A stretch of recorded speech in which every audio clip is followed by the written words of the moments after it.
Welcome to all devotees. Om Namo Bhagavate Vasudevaya. Om Namo Bhagavate Vasudevaya. Om Namo Bhagavate Vasudevaya. Narayanam Namaskritya Naram Chaiva Narottamam Devim Saraswatim Vyasam Tato Jayam Udiret Nashtaprayeshu Bhadreshu Nityam Bhagavata Sevaya Bhagavati Uttam Shloke Bhaktir Bhavati Nishtaki. Hare Krishna. Today we continue the canto second, chapter second, shloka number 3. अतः कविः नामसु यावत् अर्थः अतः कवीनामसु यावत् अर्थः स्यात् अप्रमत्तः व्यवसाय बुद्धिः स्यात् प्रमत्तः व्यवसाय बुद्धिः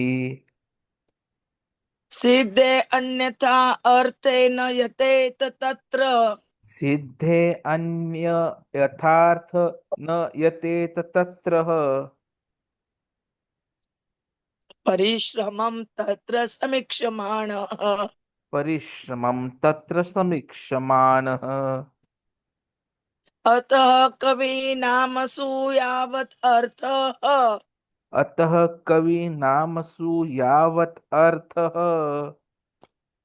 स्यात् अप्रमत्तः व्यवसाय बुद्धिः स्यात् प्रमत्तः व्यवसाय बुद्धिः सिद्धे अन्यथा अर्थेन यत्ते तत्र सिद्धे अन्यथा अर्थेन यतेत तत्र परिश्रमं तत्र समीक्षमाणः परिश्रमं तत्र समीक्षमाणः अतः कवीनामसु यावत् अर्थः स्यात् अप्रमत्तः व्यवसाय बुद्धिः सिद्धे अन्यथा अर्थेन यते तत्र परिश्रमं तत्र समीक्षमाणः.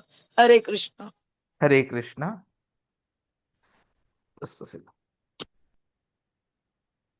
अतः कवीनामसु यावत् अर्थः स्यात् प्रमत्तः व्यवसाय बुद्धिः सिद्धे अन्यथा अर्थेन यतेत तत्र परिश्रमं तत्र समीक्षमाणः. Translation and purport by the Srila Prabhupada. For this reason, the enlightened person should endure only for the minimum necessities of life, while in the world of names, he should be intelligently fixed and never endure for unwanted things, being competent to pursue practically that all such endeavors are merely hard labor for nothing. Purport. The Bhagavad Dharma or the cult of Srimad Bhagavatam is perfectly distinct from the way of primitive activities, which are considered by the devotees to be merely a waste of time. The whole universe, or for that matter, all material existence, is moving on as Jagat simply for planning business to make one's position very comfortable or secure. Although everyone sees that his existence is neither comfortable nor secure and can never become comfortable or secure at any stage of development. Those who are captivated by the illusory advancement of material civilization, following the way of phantasmagoria, are certainly madmen. The whole material creation is a jugglery of names only. In fact, it is nothing but a bewildering creation of matter like earth, water, and fire. The buildings, furniture, cars, bungalows, mills, factories, industries, peace, war, or even the highest perfection of material science, namely atomic energy and electronics, are all simply bewildering names of material elements with their concomitant reactions of the three modes. Since the duty of the Lord knows them perfectly well, He is not interested in creating unwanted thing for a situation which is not at all reality, but simply names of no more significance than the bubble of sea waves. The great kings, leaders, and soldiers fight with one another in order to perpetuate their names in history. They are forgotten in due course of time, and they make a place for another era in history. But the devotee realize how much history and historical person are useless products of flickering time. The fruity worker aspires after a big fortune in the matter of wealth, woman, and worldly adoration. But those who are fixed in perfect reality are not at all interested in such false things. For them, it is all a waste of time, since every second of human life is important and enlightened. Man should be very careful to utilize time very cautiously. 1 second of human life wasted in vain research or planning for happiness in the material world can never be replaced, even if one spends millions of coins of gold. Therefore, the transcendentalist desiring freedom from the clutches of Maya or illusory activities of life is warned here with not to be captivated by the external features of pretty actors. Human life is never meant for sense gratification, but for self-realization. Srimad Bhagavatam instructs us solely on this subject from the very beginning to the end. Human life is simply meant for self realization. The civilization which aims at this utmost perfection never indulge in creating unwanted things, and such a perfect civilization prepares men only to accept the bare necessities of life or to follow the principle of the best use of a bad bargain. Our material bodies and our lives in that connection are bad bargains, because the living entities is actually spirit and spiritual advancement of living entity is absolutely necessary. Human life is intended for realization of this important factor, and one should act accordingly, accepting only the bare necessities of life and depending more on God's gift without diversion of human energy for any other purpose, such as being made for material enjoyment. The materialistic advancement of civilization is called the civilization of the demons, which ultimately ends in wars or and scarcity. The transcendentalist is specifically warned herewith to be fixed in mind, so that even if there is difficulty in plain living and high thinking, he will not budge even an inch from his stark determination. For a transcendentalist, it is a suicidal policy to be intimately in touch with the sense gratifiers of the world, because such a policy will frustrate the ultimate gain of life. Shukdev Goswami met Maharaj Parikshit when the latter felt necessary for such a meeting. It is the duty of a transcendentalist to help persons who desire real salvation and to support the cause of salvation. One might note that Shukdev Goswami never met Maharaj Parikshit while he was ruling as a great king. For a transcendentalist, the mode of activities is explained in the next shloka.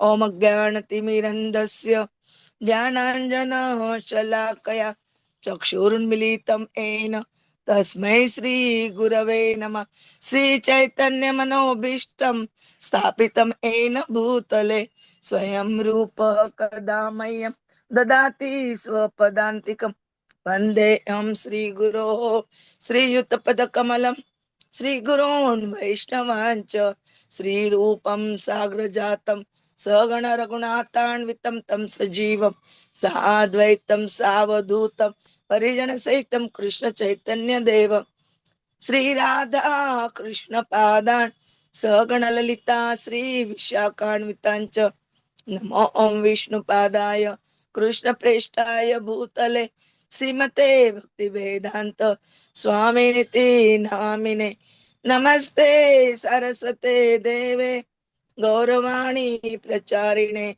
Nirvishesha Shunyavadi Paschata Deshatarine Vancha Kalpatarubhecha Krupa Sindhube Evacha Patitanam Pavanebhyo Vaishnavebhyo Namo Namah.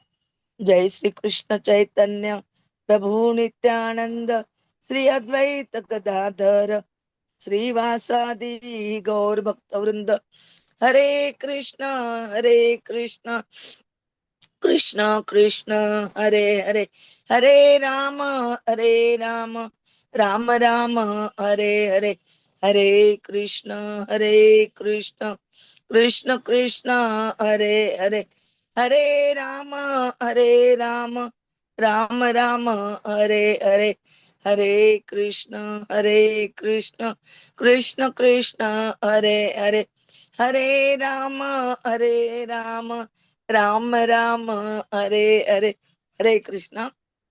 Um, we continuing Srimad Bhagavatam, Canto 2nd, Chapter 2. The Lord in the heart. According to the name, Lord is in our heart. We try to understand shloka number 3. In this shloka, they describe about the uh, reason for enlightenment person should endure only for the minimum necessities for life. While in the word of names, he should intelligently fix and never endure for unwanted things. Means he never expected unwanted thing, which he has no necessary, only necessary things he should uh, di- uh, try to uh, accepting and competent to pursue practically that all such endures are merely a hard work for but nothing. If we doing for unwanted things, um, receiving unwanted thing, we want to give more work for that receiving thing. But if they get or not get, if we are not getting those things, that is the only mere labor, nothing that Prabhuji will tell us this in nicely. Hare Krishna, Pranam. Vancha kalpatarubhyecha kripa sindhubhyecha patitanam pavanebhyo vaishnavabhyo namo namah. Hare Krishna. Hare Krishna, Hare Krishna, Krishna Krishna, Hare Hare, Hare Ram, Hare Ram, Ram Ram, Hare Hare. While we are on this shloka, something which gets reminded is the 8th shloka that we did in the 2nd chapter of 1st canto, where it was mentioned, Dharmah swa anushtishtaha punsam vishwa aksena kathasuyah na utpadayat yadi ratim shrama evahi kevalam. So it was said that the occupational activities a man performs according to his own position are only so much useless labor if they do not provoke attraction for the message of personality of Godhead. And exactly same thing is being reiterated here by Shukdev Goswami ji as he starts to explain to Maharaj Parikshit. So when he said that you have to be absorbed in the Harinam, what he's saying is, while you are absorbed in Harinam, you should not endeavor for anything more than minimum required. Otherwise, it will be a useless labor. What is important is that you have to fix with buddhi, intelligence. Don't endeavor for unwanted things. And please be competent to practically pursue that anything else that you do is hard labor. So while in the 2nd chapter only of 1st canto, the shloka was talking about Shrama eva hi kevalam. Here now that Shrama is qualified further with Parishrama. So there they was talking about labor, useless labor. Here it is saying hard labor. So many times in corporate world also we talk about smart work and hard work. What is important is smart work, but this corporate principle actually comes from our Srimad Bhagavatam, where it is said that the transcendentalists, they have an opportunity. Either by being a Mayavadi, they can do the hard work. They can follow the so many paddhatis, or they can do the smart work and follow the footsteps of Chaitanya Mahaprabhu, follow the footsteps of devotees. And that is where this guidance which is being given to by Shukdev Goswami ji is very, very important. So to explain it, what he does he starts with explanation of the Atma. That this Atma is different from Paramātmā, which is the all-pervading Supersoul. So while we, the jīva, are conditioned, Supersoul is unconditional. It is vimalah, that means uncontaminated. Vishesha amalah, specially uncontaminated, pure.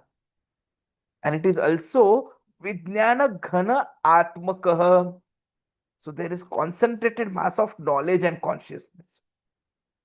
See, we all know Krishna is a supreme personality of Godhead. So he's a person. And he is fully conscious. He is untouched by material influence, yet he controls the illusory energy Maya. And that Maya bewilders even the best of the intelligent philosophers. Mayam tu prakritim vidyan, Mayinam tu maheshwaram. This comes in the 10th shloka of Shvetashvatar Upanishad of 4th chapter. That know that Prakriti, nature is Maya, and the one who controls it is the Supreme Lord. And Krishna also says it in Bhagavad Gita. Daivihi esha gunamayi mama maya duratyaya mam evahi prapadyante maya metam tarantite. He tells Arjuna, this divine energy of mine, consisting of the three modes of material nature, is difficult to overcome. But those who surrender unto me can easily cross beyond it. So the power and potency of Maya is very huge. Maya is durjaya, very, very difficult to overcome. Even Kavayah, philosophers, yogis, intellectuals, they get bewildered if they are not surrendered to the Lord. But then a devotee has an opportunity. And Maya has a very important role. We saw in the first canto itself how Maya has a role in material civilization. The whole material creation, Prabhupada ji is explaining to us in the purport, is jugglery of names only. It's only names, no more significance. So just like the sea waves, they are going and all of a sudden they have a babble. Similarly is this material creation. So all material phenomena, whatever we see, buildings, cars, factories, planes, peace, war, they're just combinations of matter, earth, water, fire, ether, etc. And they're all manipulated by Maya. And such civilization, which is built on this false ego and sense gratification, is called Asura Sanskriti, demoniac culture. Bhagavan Krishna says in Bhagavad Gita 16 chapter 9th verse that following such conclusions, the demoniac persons who are lost to themselves and who have no intelligence engage in unbeneficial, horrible works meant to destroy the world. And that is why importance of Srimad Bhagavatam. Because shlokas like today, they're making us understand the futility of fruitive work. The Bhagavad Dharma is distinct from fruitive activities, which are actually nothing but a vestige of time. And the goal of human life is not artha, kama, moksha, dharma. No, that's material definition. That's not the goal. The goal is Ātmā realization, self-realization. Fruitive workers, they will chase wealth, money, fame, women, promotions, followers. But devotees know it is all illusory, as Prabhupada used the word phantasmagoria. So it's all illusion.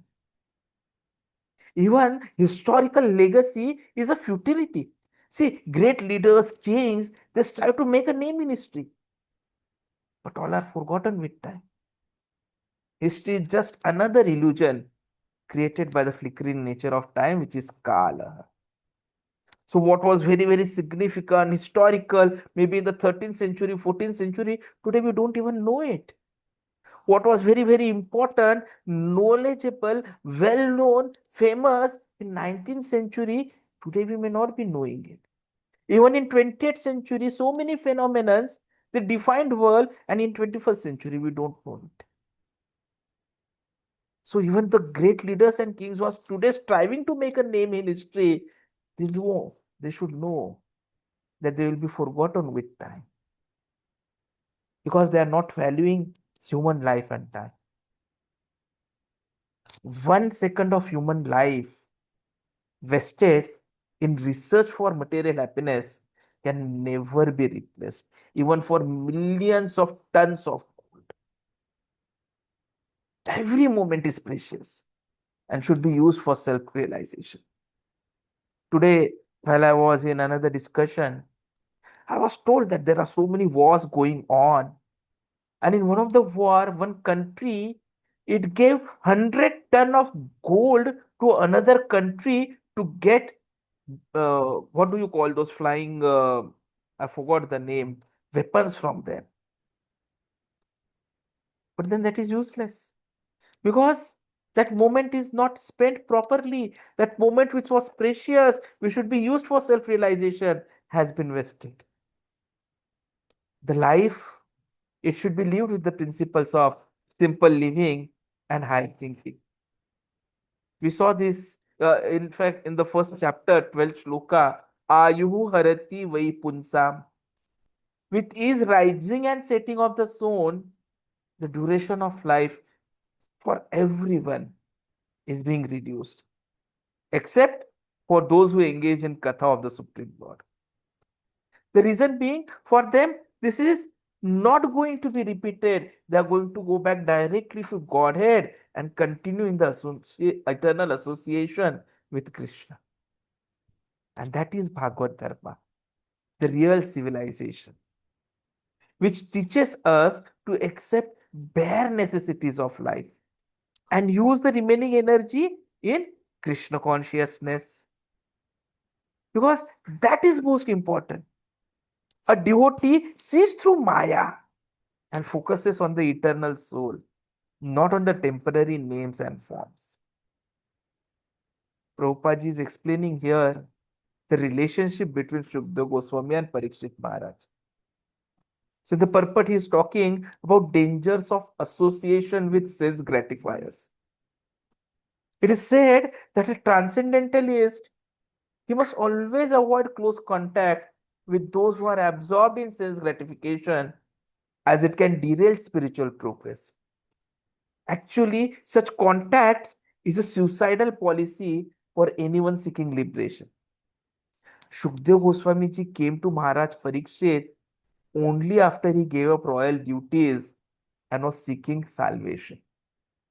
So, it is not that that is only important. Then it becomes the responsibility of the transcendentalist. It is the duty of the transcendentalist to help those genuinely seeking liberation, not to associate with sense gratifiers. And we saw something very similar right now in Chaitanya Charitamrita as well, if you all remember. So initially, Maharaj Pratap Rudra, he wanted to meet Chaitanya Mahaprabhu. He wanted to take his blessings. He wanted to have his darshan because he was also an ardent devotee of Lord Jagannath. So when Sarvabhaum Bhattacharya said that that same Lord Jagannath has incarnated as Lord Chaitanya Mahaprabhu to propagate the Harinam Sankirtan movement, the desire for the king to have darshan with the Lord grew immensely. So he was a powerful king, but he was humble and he sought blessings of Sarvabhauma Bhattacharya to arrange a meeting with Lord. But Chaitanya Mahaprabhu, since he had taken the vow of renunciation, was reluctant to meet with any kings, considering that such associations will be distractions from his spiritual mission. So the devotees, they understood what the deep devotion which king was having, and they tried to pacify him.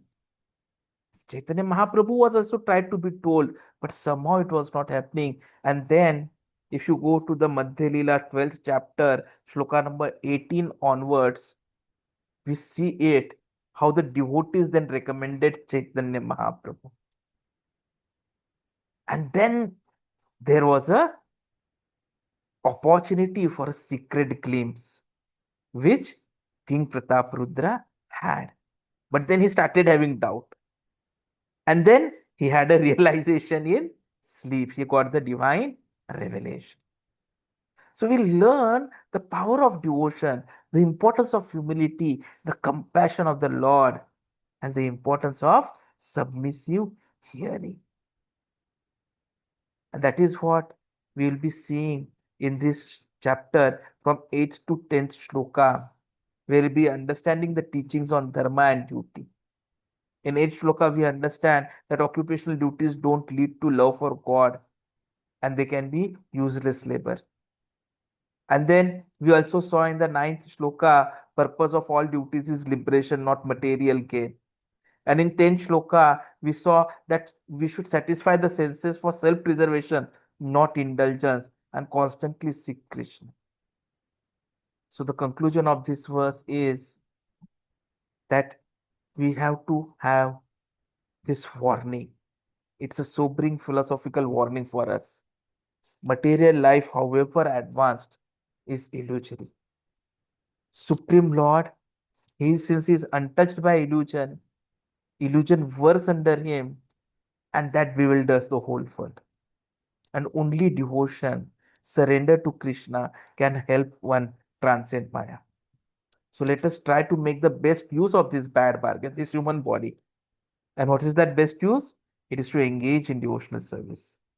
This life is not meant for sense gratification, but for self realization. This is the sole message of Srimad Bhagavatam. Hare Krishna. Thank you.